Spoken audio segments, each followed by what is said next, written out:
Everyone, welcome back to Poonam cookery classes. आज हम बनाने वाले हैं खास जन्माष्टमी के लिए मेवा पाक, या जिसे आप ड्राई फ्रूट बर्फ़ी भी बोल सकते हैं। ये खाने में बहुत ही टेस्टी होती है और इसे आप बना के काफ़ी टाइम तक स्टोर भी करके रख सकते हैं। तो आइए देखते हैं इसे बनाना कैसे है। यहाँ हमारा घी जो है गर्म हो गया है। सबसे पहले हम इसमें अपने गोंद डालेंगे और इनको हल्का सा फ्राई करेंगे अच्छे से। ये हमारा गोंद इस तरीके से अच्छे से फूल गया है, ये देखिए। अब हम इसको निकाल लेंगे एक प्लेट में।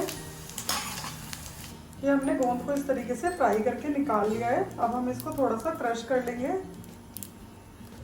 अब हम इसमें डाल देंगे बादाम और काजू, इनको भी हम थोड़ा सा रोस्ट कर लेंगे, घी के अंदर फ्राई कर लेंगे। ये हमें मीडियम हीट पे फ्राई करना है। अच्छे से फ्राई हो गए हैं, इन्हें भी हम एक प्लेट में निकाल लेंगे। अब हम इसमें डाल देंगे मखाने, इनको भी हम फ्राई कर लेंगे। यहाँ मखाने भी हमारे फ्राई हो गए हैं, इन्हें भी हम एक प्लेट में निकाल लेंगे। अब हम इसमें डाल देंगे ये मेलन सीड्स, मैंने यहाँ खरबूजे की गिरी ली हैं, इनको भी हम इसमें फ्राई कर लेंगे। यहाँ हमारी खरबूजे की गिरी भी फ्राई हो गई हैं, इन्हें भी हम एक प्लेट में निकाल लेंगे। अब हम इसको गोंद को ग्राइंडर जार में डाल के थोड़ा सा क्रश कर लेंगे। हमने गोंद को ग्राइंडर जार में ग्राइंड कर लिया है। इसको हमें बहुत ही हल्का सा चलाना है ताकि ये बिल्कुल ही पाउडर की तरह ना हो। इस तरीके से हमें बस क्रश करना है। आप चाहें तो इसको आप क्रशर में भी कर सकते हैं। अब हम इसमें मखाने भी क्रश कर लेंगे, इनको भी हमें इसी तरीके से क्रश करना है। ये हमने मखानों को भी इस तरीके से क्रश कर लिया है, इसे भी हम अब एक प्लेट में निकाल लेंगे। अब इसी ग्राइंडर जार में हम इसको बादाम को और काजू को भी थोड़ा सा ग्राइंड कर लेंगे। यहाँ हमने काजू और बादाम को भी ग्राइंड कर लिया है, इस तरीके से क्रश करना है हमें। हम ले रहे हैं ग्रेटेड कोकोनट। यहाँ मैंने घर में जो सूखा नारियल होता है उसको ग्रेट करके लिया है, इसको भी हम थोड़ा सा ग्राइंडर जार में डाल के ग्राइंड कर लेंगे। यहाँ हमने नारियल को भी इस तरीके से ग्राइंड कर लिया है। इसी के साथ हमने यहाँ वाइट सेसमी भी लिए हैं, वाइट तिल भी लिए हैं। अब हम इसमें डालेंगे शुगर, साथ ही हम इसमें ऐड कर देंगे पानी और एक चाशनी तैयार करेंगे। यहाँ हमारी चीनी अच्छे से मेल्ट हो गई है चाशनी के लिए। अब हम इसमें डाल देंगे इलायची पाउडर।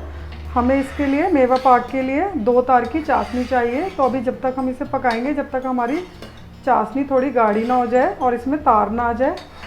यहाँ हमने लिए ये ट्रे, आप ट्रे या कोई भी प्लेट ले सकते हैं। इसमें हम अपनी बर्फ़ी सेट करेंगे। तो यहाँ इसको हमने घी से थोड़ा सा ग्रीस कर लिया है। यहाँ हमारी चाशनी को पकते हुए 6 से 7 मिनट हो गए हैं, काफ़ी थिक भी हो गई है। अब हम इसको इस तरीके से लेके चेक कर लेंगे स्पून पे। ये देखिए, जो इसमें लास्ट ड्रॉप गिरेगी उसमें से एक तार निकलता हुआ नज़र आएगा। तो इसका मतलब अगर लंबा तार निकलता है तो हमारी चाशनी जो है तैयार हो गई है, ये देखिए। नहीं तो आप इस तरीके से फिंगर पे लेके, दोनों फिंगर के बीच में लेके इस तरीके से चेक भी कर सकते हैं। ये देखिए, इसमें तार बनने शुरू हो गए हैं। अब हम इसमें अपने सारे ड्राई फ्रूट्स जो है वो डाल देंगे और इसको अच्छे से मिक्स कर लेंगे और 1-2 मिनट पका लेंगे। यहाँ पे हमने इसको 2 से 3 मिनट और पका लिया है ड्राई फ्रूट ऐड करने के बाद। ये देखिए, काफ़ी थिक हो गई है और ये जमने की कंसिस्टेंसी में आ गई है। अब हम अपनी गैस जो है बंद कर देंगे। अब हम इसको इसमें डाल देंगे सेट होने के लिए।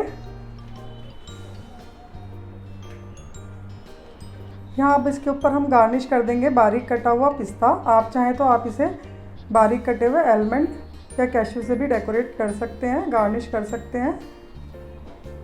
अब हम इसको 2-3 घंटे अच्छे से ठंडा कर लेंगे और बाहर ही छोड़ देंगे इसको सेट होने के लिए 3 से 4 घंटे के लिए। हमें इसको फ्रिज में बिल्कुल भी नहीं रखना है, हम इसे बाहर ही रखेंगे सेट होने के लिए। उसके बाद हम इसके पीसेस कट कर लेंगे। अब हमने इसमें इस तरीके से नाइफ से कट कर लिए हैं ताकि ये बाद में हमारी इजीली निकल जाए। अगर हम इसमें बाद में कट करेंगे तो ये क्रैक होगी और टूटेगी, तो इसलिए पहले ही हम इसमें इस तरीके से कट मार के इसको छोड़ देंगे। ये हमारी अच्छे से ठंडी हो गई है, इसको 3 से 4 घंटे हो गए हैं। अब हम इसके पीसेस जो हैं वो निकाल लेंगे।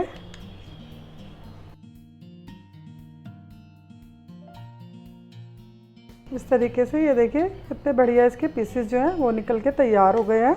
इसी तरीके से हम सारे पीसेस जो हैं इसके निकाल लेंगे।